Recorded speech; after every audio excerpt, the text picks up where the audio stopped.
welcome all of you. Thank you that you decided to spend next 45, 50 minutes with us. And today we will be talking about 3D digitization of cultural heritage, the application for museology and archaeology.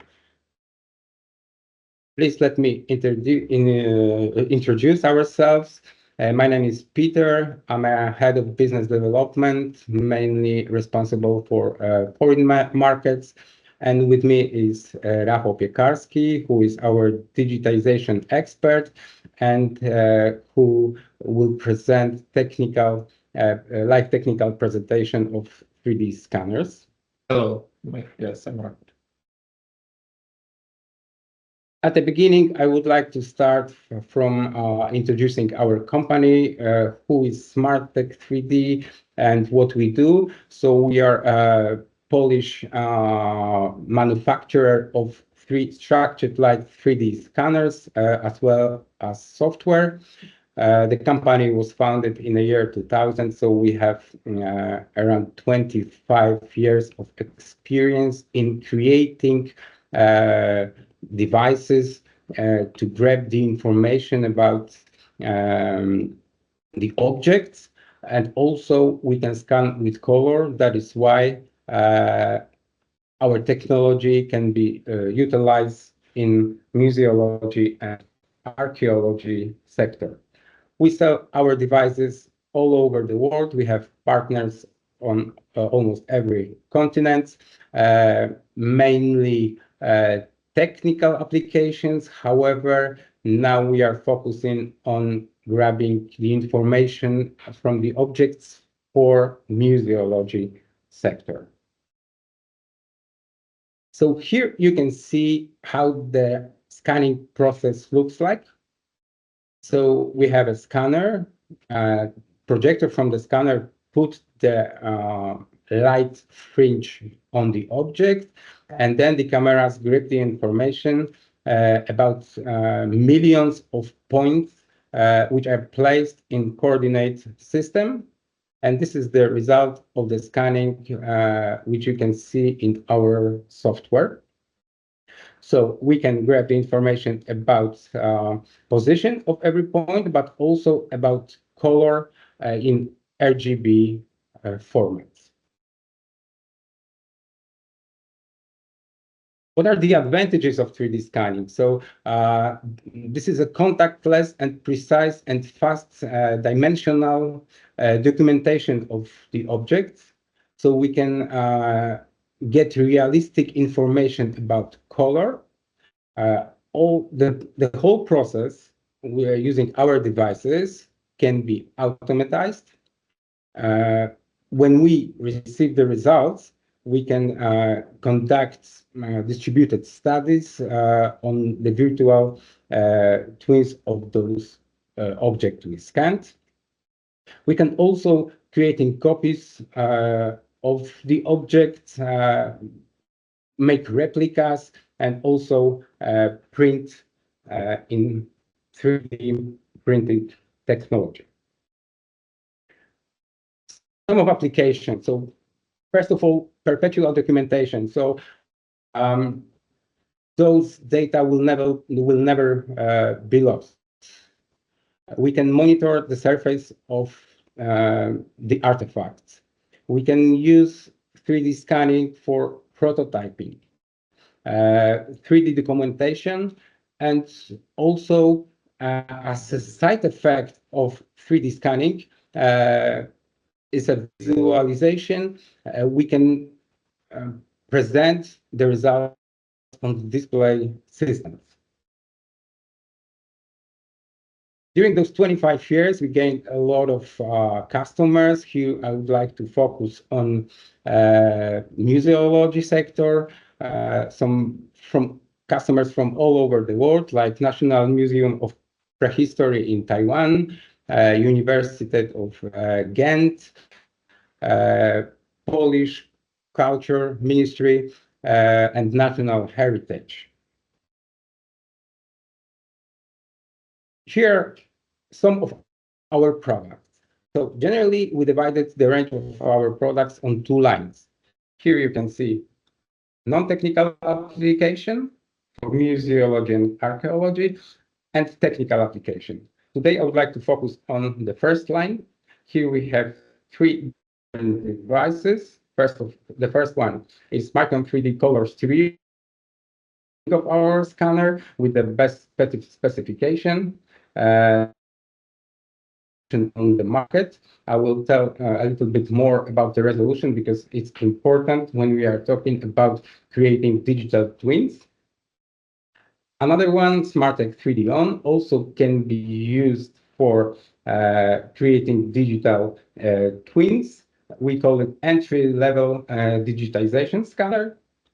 And the smallest one, CobotScan, the scanner was designed to cooperate with cobots and robots. Cobots means collaborative robot, so the kind of robot that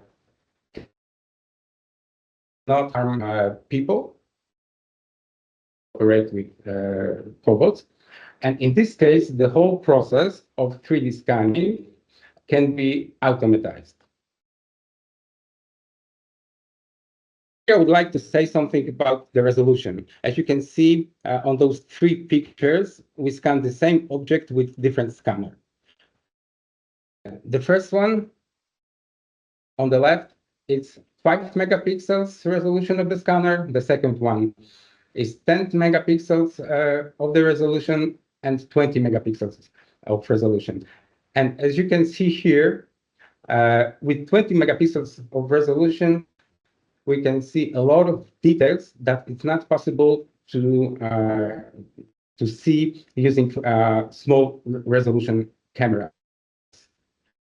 Also, when we would like to print the scanned object, we need to use high resolution to get a lot of information.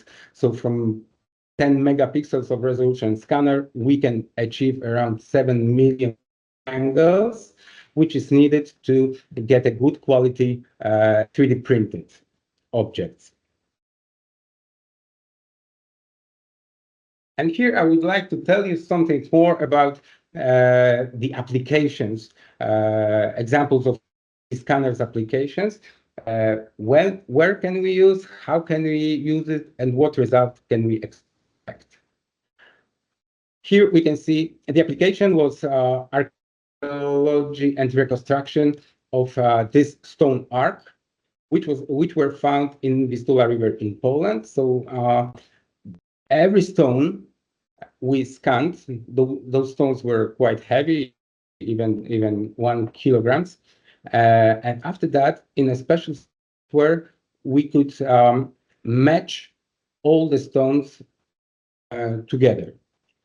Something like a 3D puzzle. It was much easier to do it in a physical way. Another example is conservation and restoration. This lion head was a part of a fountain in Łazienki Park in Poland, and it was damaged during the Second World War. This lion head was previously reconstructed, but in a not very good way.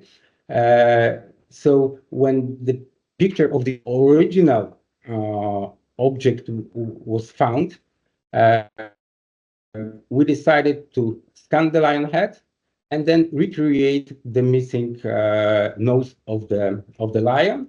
Here you can see the printed version of it, the smaller version of this with the nose that we recreated. Yeah, here on this video, you can see that we could conduct some measurement of this object. We can also check the quality of reconstruction of this object.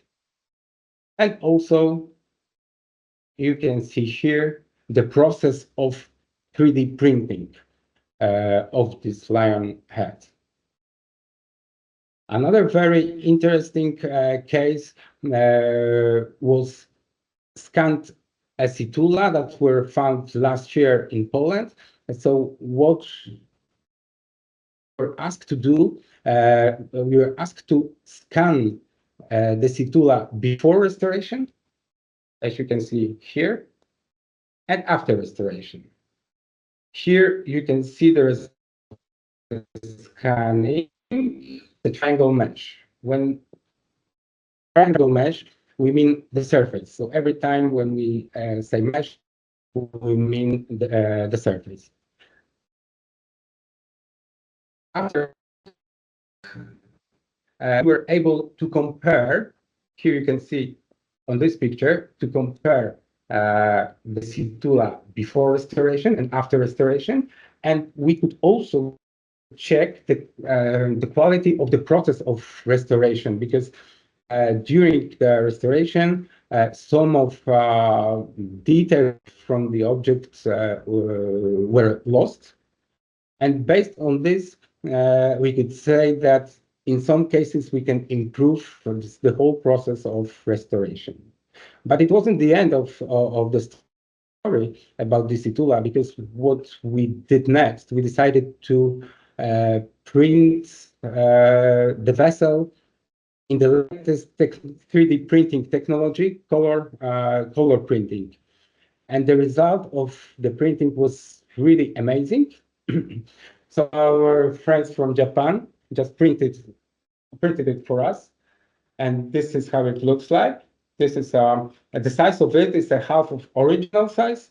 However, we also printed the original size of this titula. Here, as you can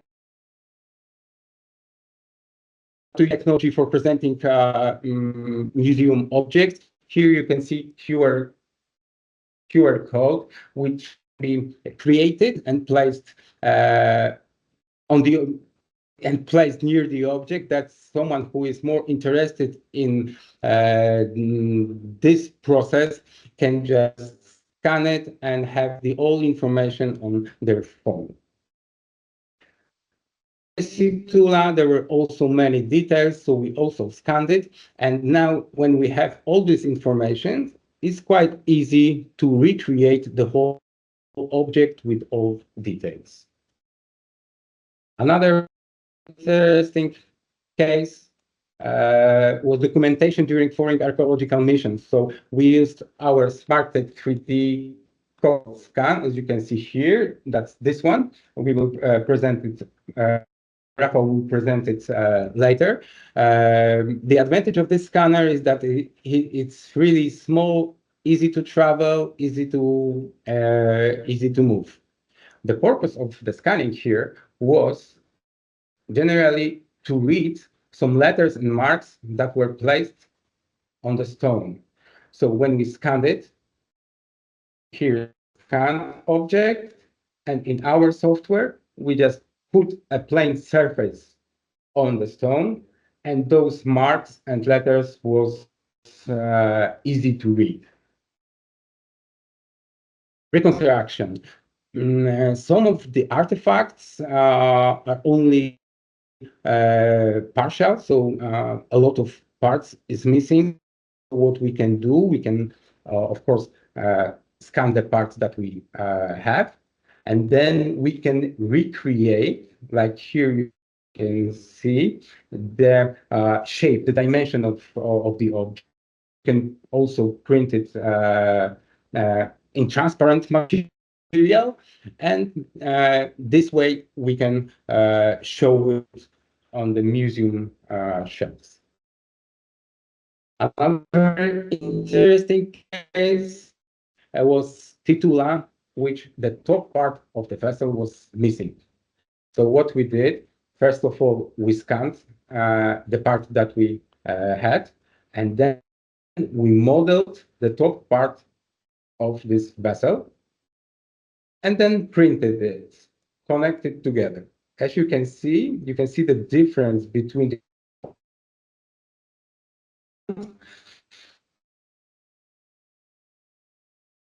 and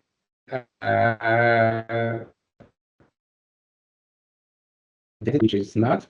But this, yes, but was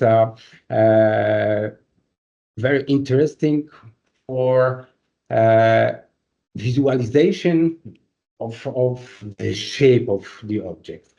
In every case, we use different scanner. Here, because we need to have a lot of information, we use our best scanner, SmartTech 3D Micron color stereo with 24 megapixels of resolution. So we have very detailed results. Here was research and exhibition purpose. So we had only parts of this vase. So to that people have idea how this vase looked like, we created when we scan it, we just modeled special support for this object, and in this way is now presented in museums. Research and digital twin. These two very similar ones. What we did, we scanned both of them, and then we compare one to another, and we were able to tell a lot about production process, about technology that were used during the process. We could say if both of those bottles were from the same factory and even from the same series of production. Here we can see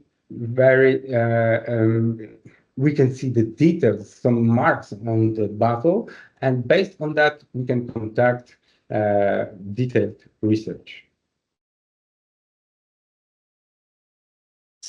It was a very interesting case as well. So Baltic Cups bracelets, there were found two of them. When we scanned both of them and then compared one to another, the conclusion was that it wasn't a separate object, but it was set of objects.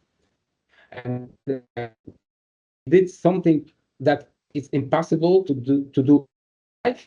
So we just the whole object here, you can see, and then compare one surface to another.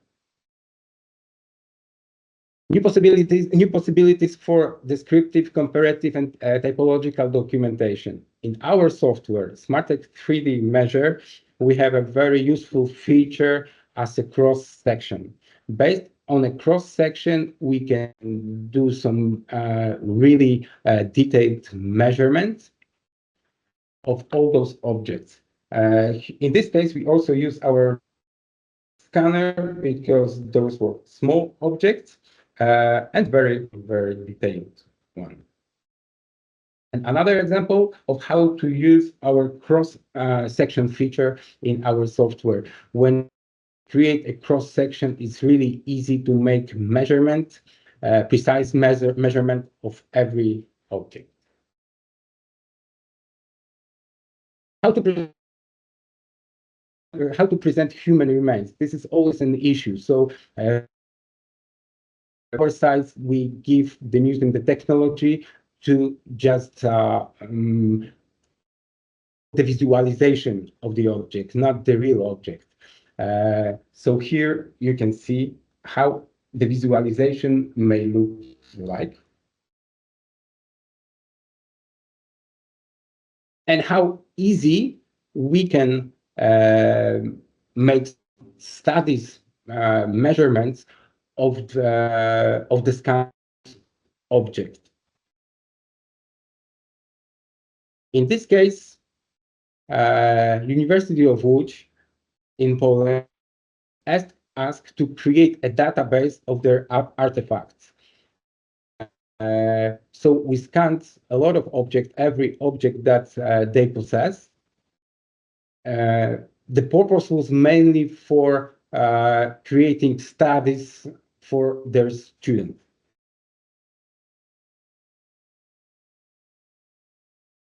We also can scan paintings.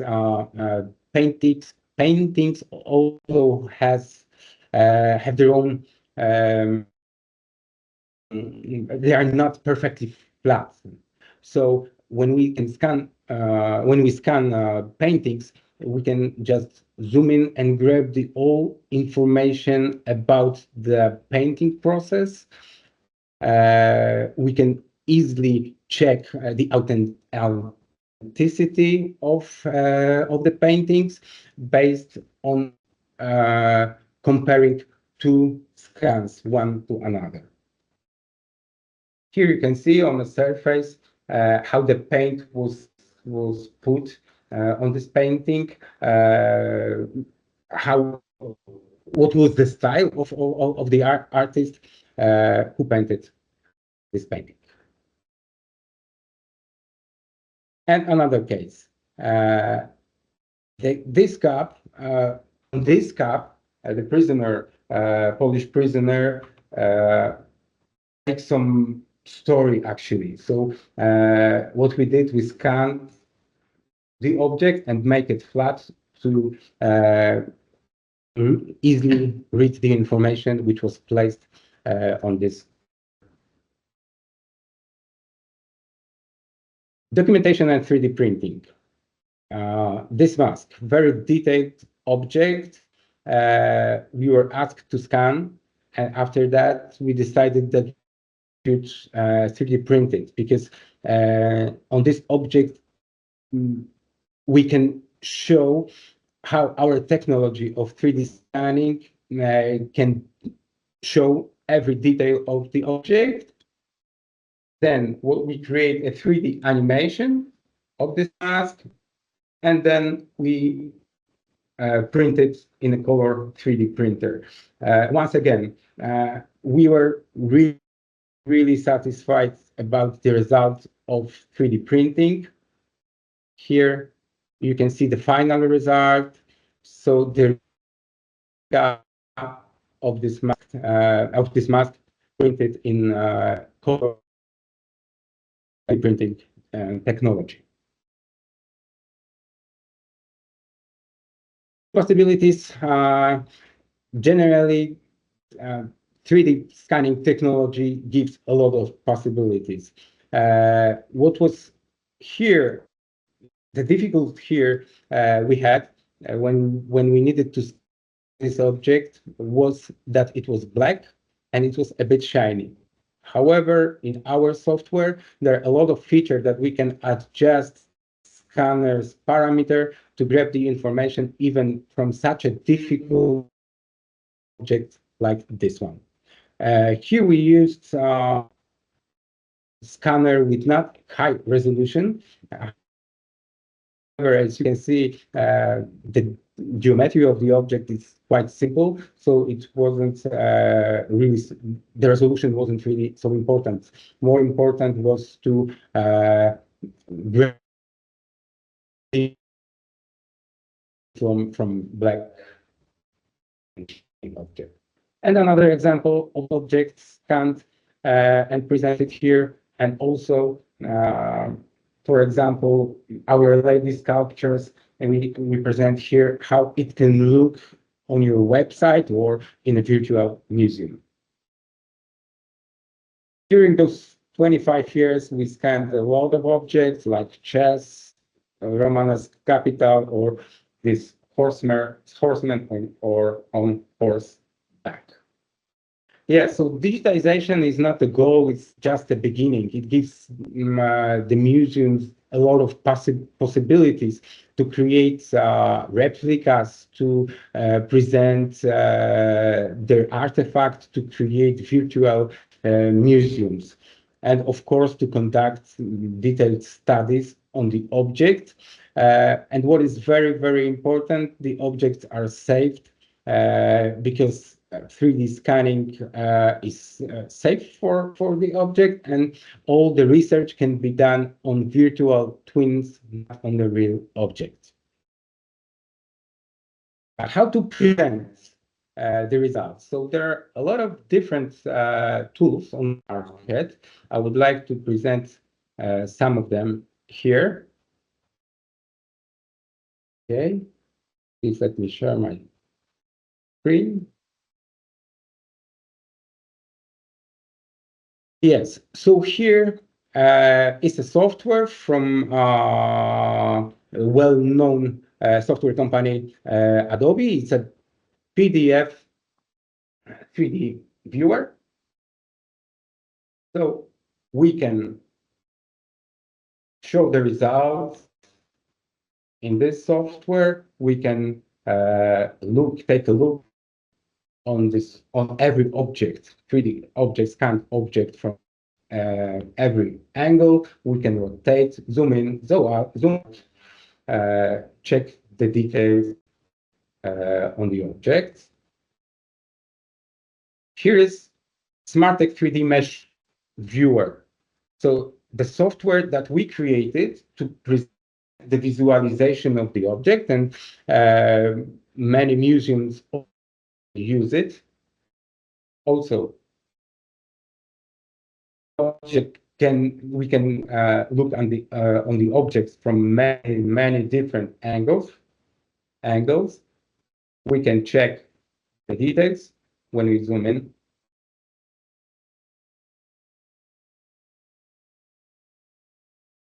And this is how it looks. Another possibility is SketchFab. SketchFab is a virtual portal that we can place 3D models. Here is a profile of our colleague. And when we visit the profile, we can take a close look of the project we have.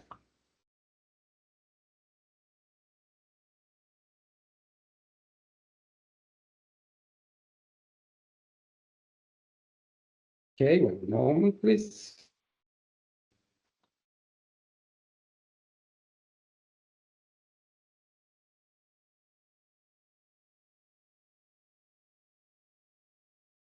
So that would be all for now from my side.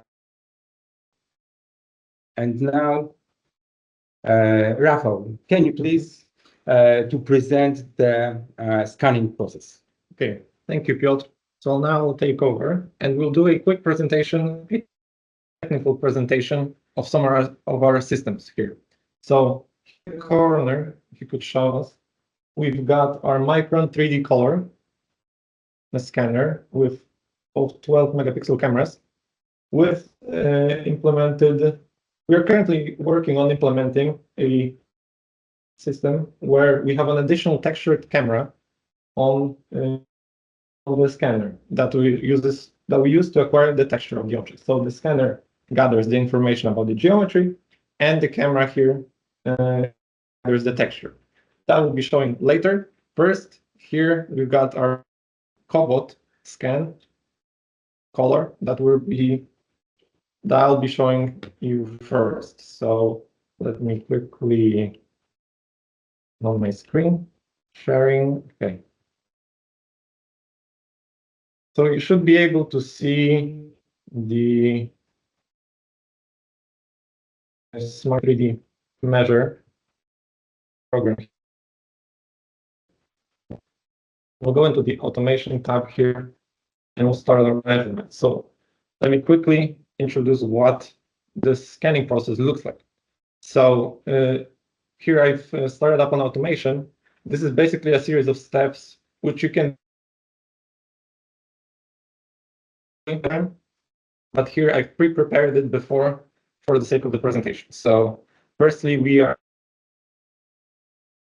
300 of the object, and we're acquiring 12 sections every 30 degrees. So we're gathering the data currently. Then the second step will be removing any unwanted points, any noise that occurs during the measurements. So that will be removed. And then the pre-aligned clouds of points that the rotary stage has gathered, then will be also again, globally aligned so that we can increase the accuracy of the scan.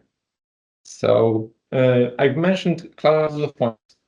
So that's basically the result of a single scan. So during the scan, the scanner here is projecting a series of stripes onto the object, which a series of vertical and horizontal stripes to the object, which in result creates a cloud of points in our software here. Each individual point is represented by the X, Y, and Z value in the coordinate system in the 3D dimensional space, and also has a format of RGB color, which gathers the information about its color. So here the first scan has ended. We can rotate the object again. And yes, if you could do that, Piotr. Yes, very much. So now we can start the process again because the scanner here didn't see the objects before. So now we're gonna scan it from the second direction here.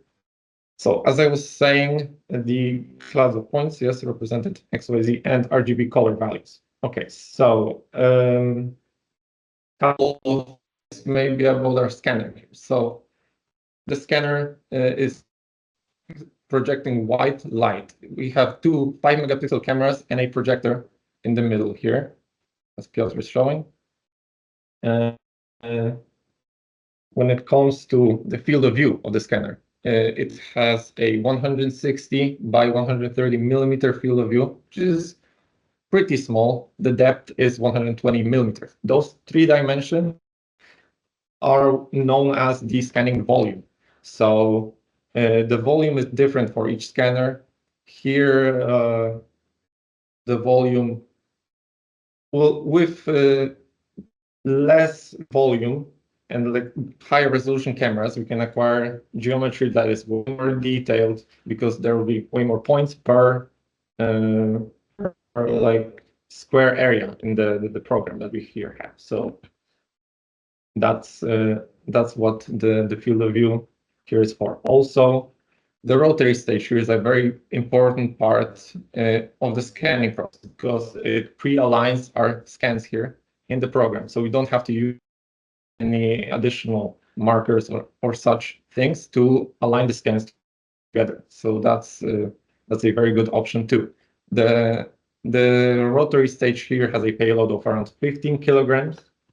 So it's capable of turning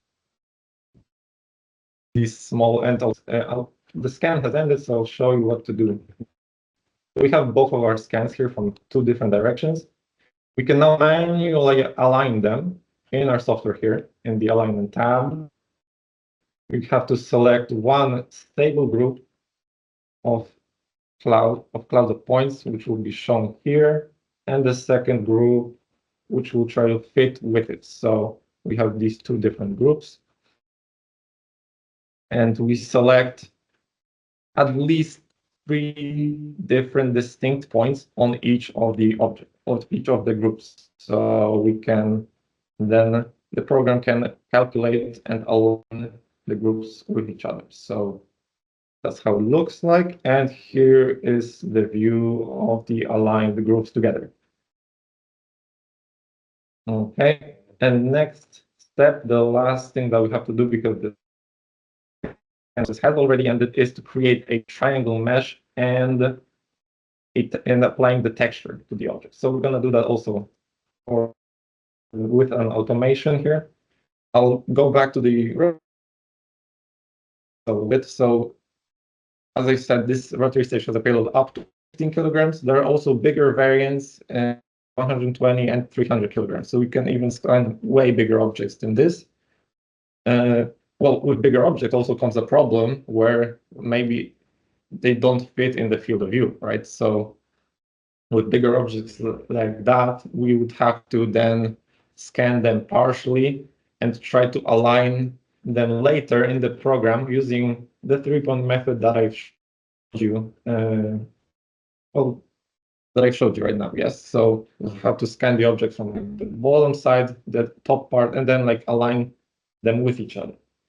So here, the triangle mesh that we're creating is a type of polygon mesh that consists of many, many little triangles, up to like millions of different triangles that basically equal the surface of the object. So the points that we've gathered before are approximated and now create a surface that we can use later and edit in different programs. We can export such a mesh to formats like OBJ, PLY, and most well-known STL formats, so we can use it to print the object, maybe some bigger objects, smaller versions of those bigger objects, and such things. And also on the mesh, we are applying the scanner has the ability of acquire color, so the texture is applied from the color of each individual point that we've gathered. There's also an option of applying texture using cameras. So that will be showing in the second example with our Micron 3D color. But for now, the texturing, we can hide the point data. And here we have the texture, the texture mesh, as you can see for this object. There's also other things that we can do in our software here. So we can go in the control tab. There's, as Piotr previously mentioned, cross section. So that's a big part. We can do that here. You can create a cross section like this, maybe one over here. Okay. And when you hide the mesh data, you can see 3 dimensions, the cross section. We can do measurements such as a 3D distance measurement. So like a distance between 2 points. Here it will be shown better. So we have the raw distance and also the distances in reference to the coordinate system, the X, Y, and Z. So yes, that will be it for this. We will move on to the Micron 3D color here. This screen.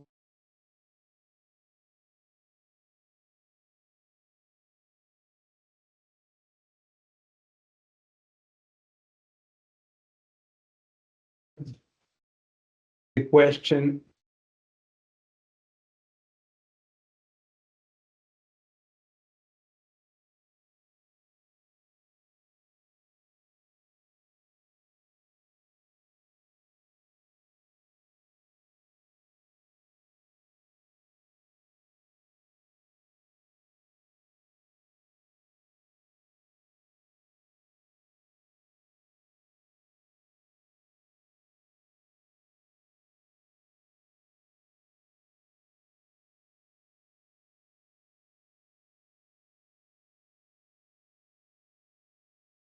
Maybe I will try to use this microphone. Sorry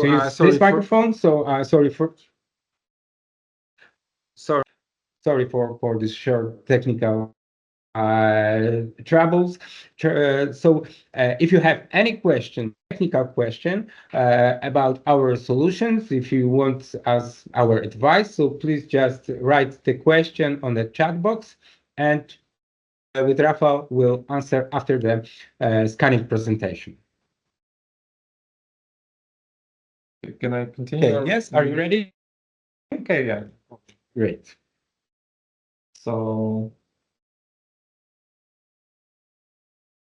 is the screen correctly here? No. Can you please share the screen? Okay. So,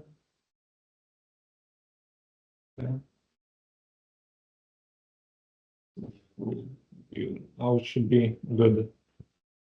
Okay, so the scanner here that we have with an additional camera on top of it. This is a phase 1 camera with a 150 megapixel resolution. It's the highest attainable on the market resolution currently. We can also integrate this with a 100 megapixel phase 1 or a 100 megapixel Fuji film. We also have those options available. So here for the presentation, we'll use the 150 megapixel phase 1. So as I've mentioned, the scanner will acquire and the camera will give us the texture. So we'll quickly do one singular scan, apply the mesh and the texture onto the object here, because the calculation times and process for using such high quality devices takes quite a lot longer than here with our cobot, so we don't really have time to fully scan this object. So I'm gonna start the automation here for a singular scan. Also, you can see the additional lighting system that's currently gone off. So that's used to better acquire the texture. So it's we can do a white balancing before the measurement here. So the texture well resembles the real life colors, right? So that's one of the things that we also have here. Other than that, with the lighting, okay, the scan has ended. You can show it over here. I'll hide the point data, and we have the texture right here. So we have the scanned geometry of the 12 megapixel cameras of the scanner with the 150 megapixel texture added on top of it. So you can see that the texture is pretty detailed. We can see all of the little all of the details here. So, and we can present the whole object and how it looks like. So this was scanned previously using this same scanner, but with a different camera, with the 100 megapixel Fujifilm camera. So this is the result of that. And yes, that will be it for this presentation of this scanner. Thank you, Rafał. So please let me tell you something more about this solution. So Micron 3D Color Stereo supported with 150 megapixels camera. The result of this game-changing product are perfect, and in our opinion, in the opinion of Smarteq 3D, this solution will be utilized all over the world in many museums. And so now it's time for questions. We have one question from Bakar. Good morning, Bakar. Yes. Is your product used for scanning building or have any kind of scanner to do that? So generally, as Rafał mentioned, every scanner has its own field of view. For scanning small objects, very detailed object with small field of view of the scanner, and for bigger one, we can use bigger field of view of the scanner. However, structured light technology has its own limitations. So the biggest field of view that we can achieve with structured light technology is around 800 millimeters by 600 millimeters. So we can extend it by connecting, for example, 2 or 3 scanners together. However, if we want to measure big buildings, this solution might be not enough. So in our range of products, we have something like a photogrammetry set. This set allows us to create marker map of big objects. So we just place the markers on the object, let's say on the building, make a set of pictures, and the result is a marker map. And after that, we can scan only the part that we are interested in. However, we still have the dimensions of the object. So using structured light technology combined with photogrammetry, we can easily scan parts of the building. However, if you would like to scan the whole building, big building, structured light technology might be not sufficient.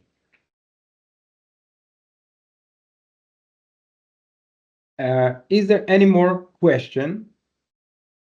Yeah, if you have any more questions, please write them in chat if you can.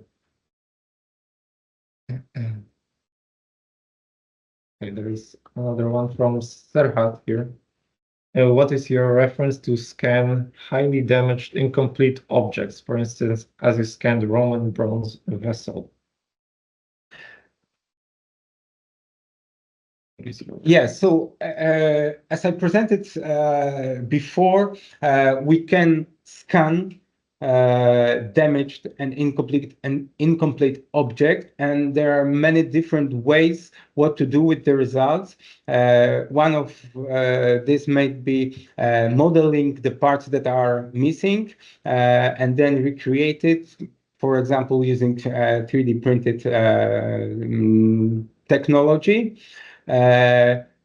We can scan only the parts of the object, and as I presented with this stone arc, we can put them together in a virtual software, and we can also in the software model the missing parts.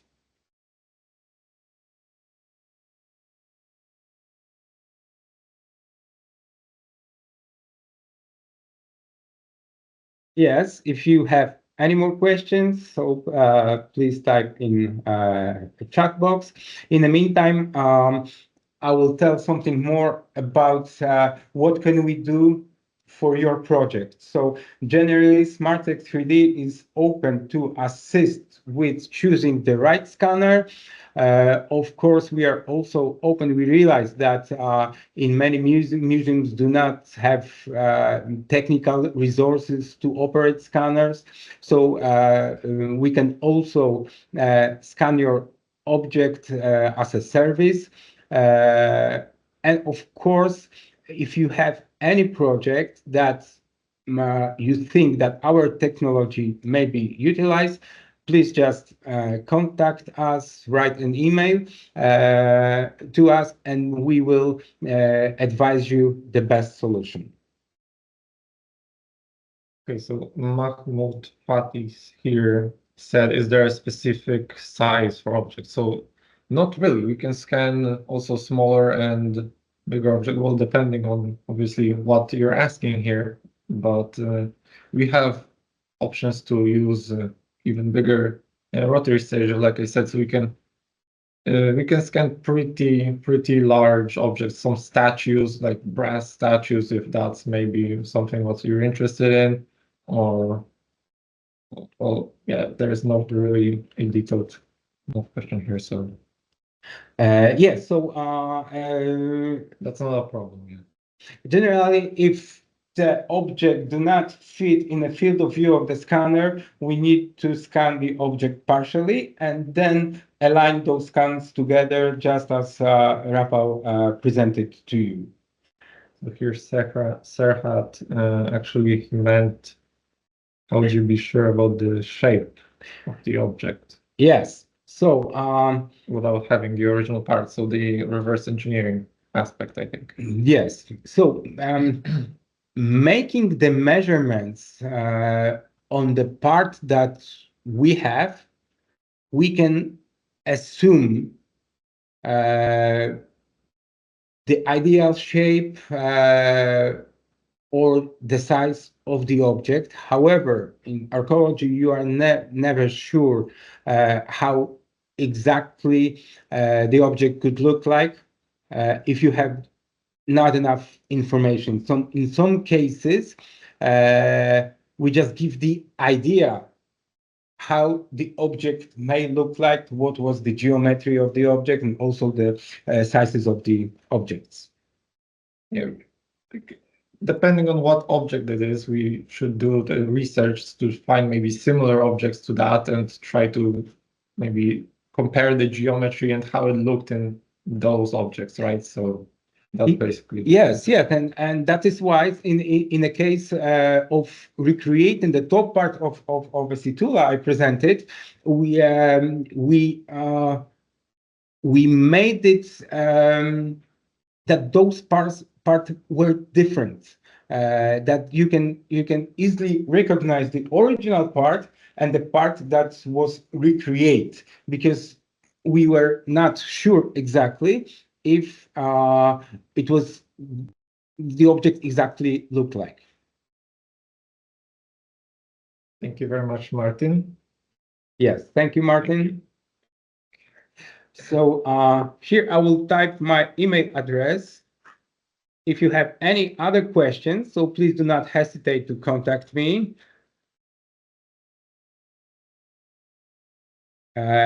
If you want our assistance of choosing the right solution for your project, we are also willing to help. We are open for the cooperation. So if we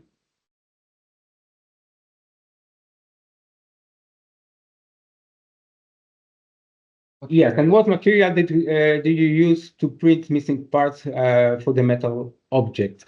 So generally, now 3D printing technology is so advanced, so we are able to use almost any material for recreation the objects. We can even use metal. Yes. However, generally, we as a technology company, we do not decide which material should be used. So that depends on the owner of the object.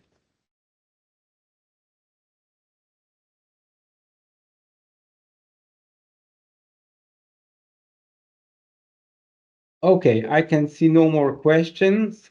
So thank you very much for being here with us. And thank you for the questions. Of course, if any other questions appear after the meeting, please contact us and we will support you if there is a need. Yeah. Thank you very much. It was a pleasure. Thank you. Thank you, Rafael.